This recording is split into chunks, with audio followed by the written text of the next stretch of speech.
Hi, welcome to part 3 of the discussion about the three branches of government. So today we're going to talk about the last part, which is the judicial branch.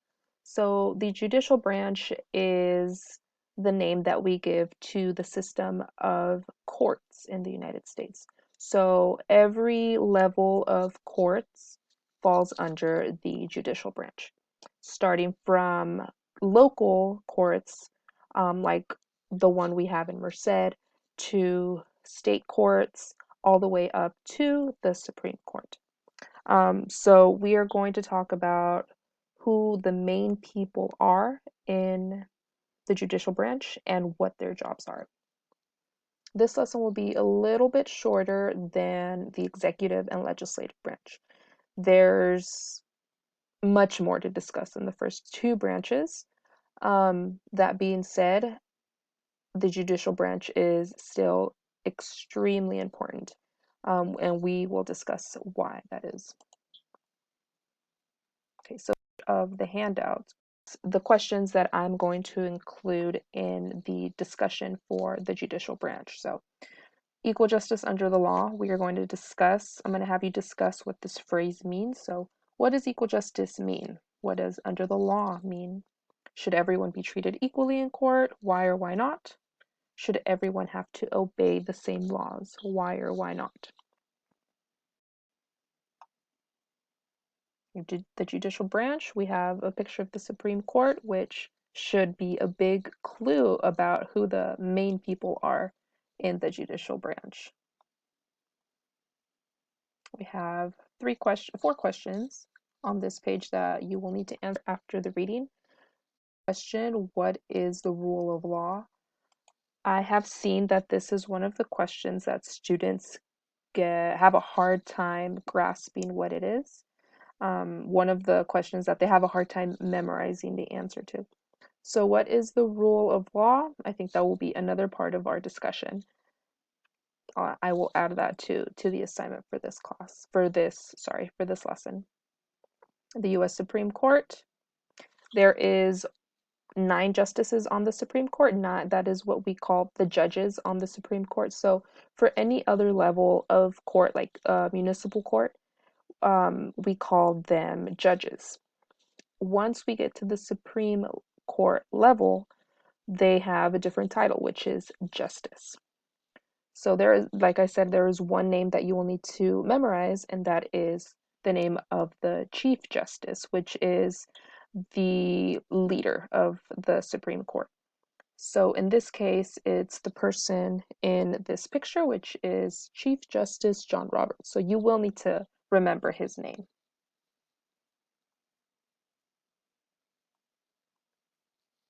And we have our 7 questions that are related to the judicial branch. A lot less than the previous 2 lessons.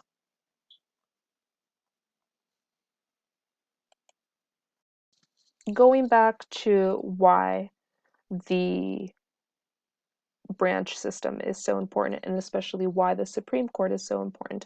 So we've talked about how, once again, going back to the Founding Fathers, and how they wanted to make sure that the United States didn't end up having a leader who was all-powerful, who could single-handedly make all decisions that would affect everyone living in the country. So they separated the power, hence the phrase separation of power. So the president who is the leader of our country, has certain responsibilities and also things that he cannot do. The legislative branch, Congress, which was our previous lesson, they also have certain limitations and responsibilities, and the same goes for the Supreme Court. In this case, the Supreme Court, the way they fit into this equation is, as we've mentioned, the legislative branch are in charge of drawing up bills that will become into law. Those bills are sent to the president, who decides whether they become law or not. So if he signs them, they become law. If he vetoes them, they do not become law. There's exceptions to this.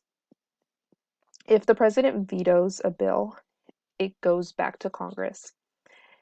a two-thirds majority of Congress is needed in order to override a presidential veto.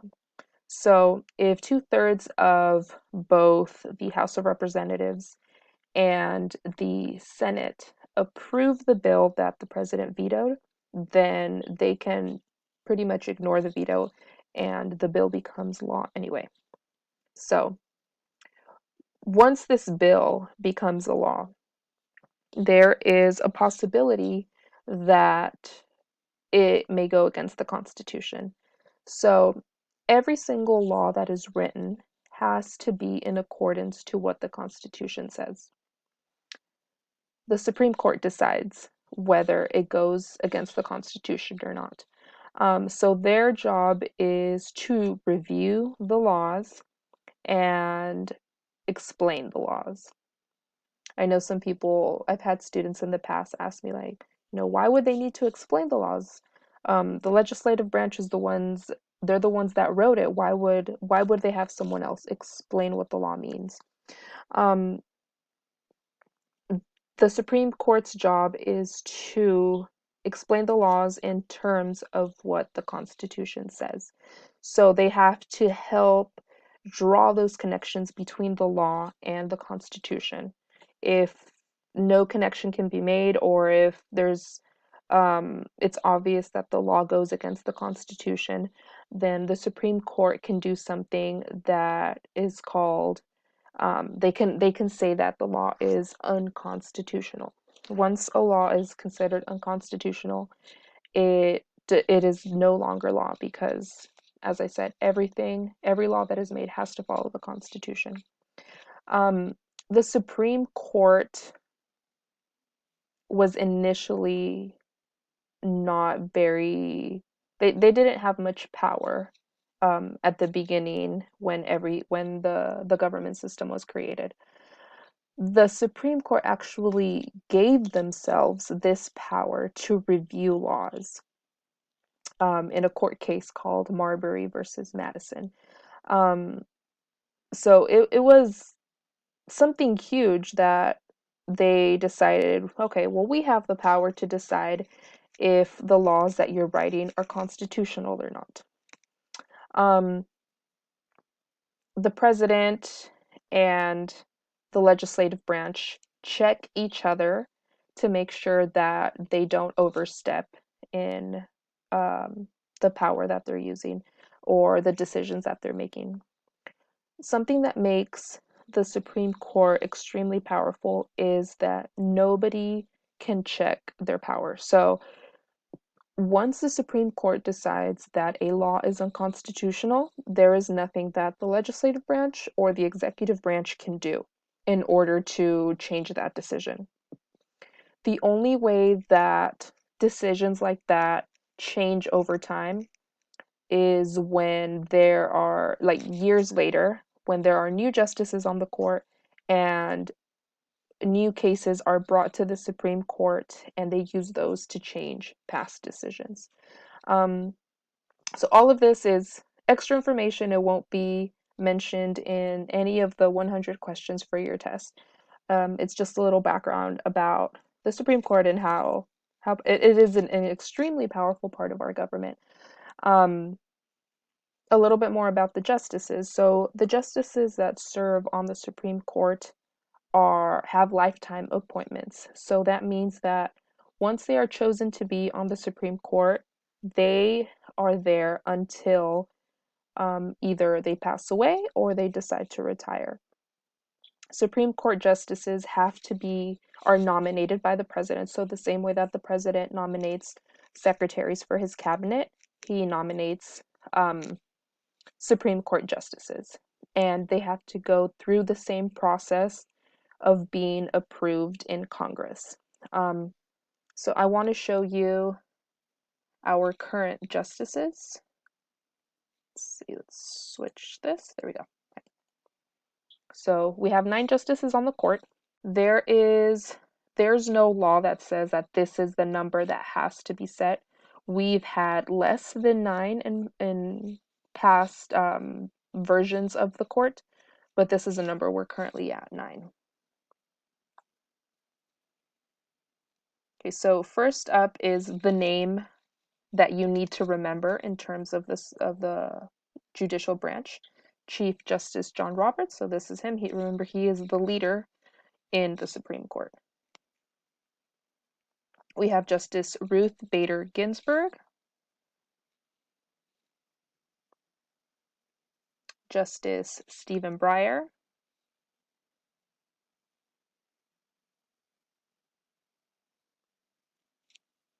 it's not scrolling. There we go. Justice Clarence Thomas,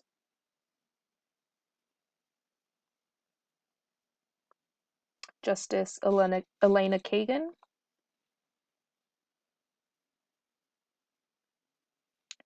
Justice Samuel Alito,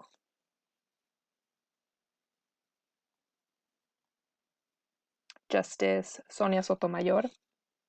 So fun fact, she is the first Latina to be nominated and approved to be a part of the Supreme Court.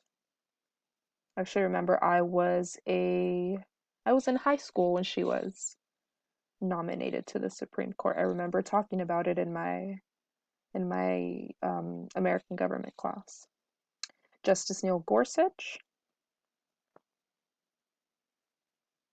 and Justice Brett Kavanaugh.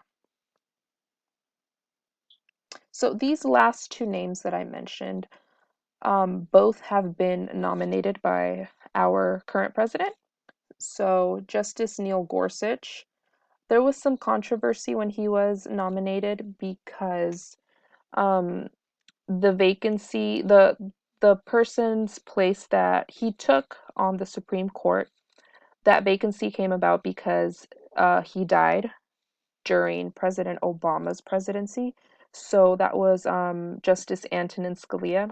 He passed away during the last year of President Obama's presidency, and the Senate decided not to allow him.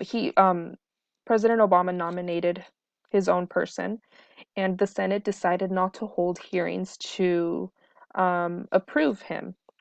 They waited until after the election, and which is when uh, Donald Trump became president, and then that is when they allowed him to nominate his justice for the Supreme Court. So this is the first person that Donald Trump nominated, and he was approved.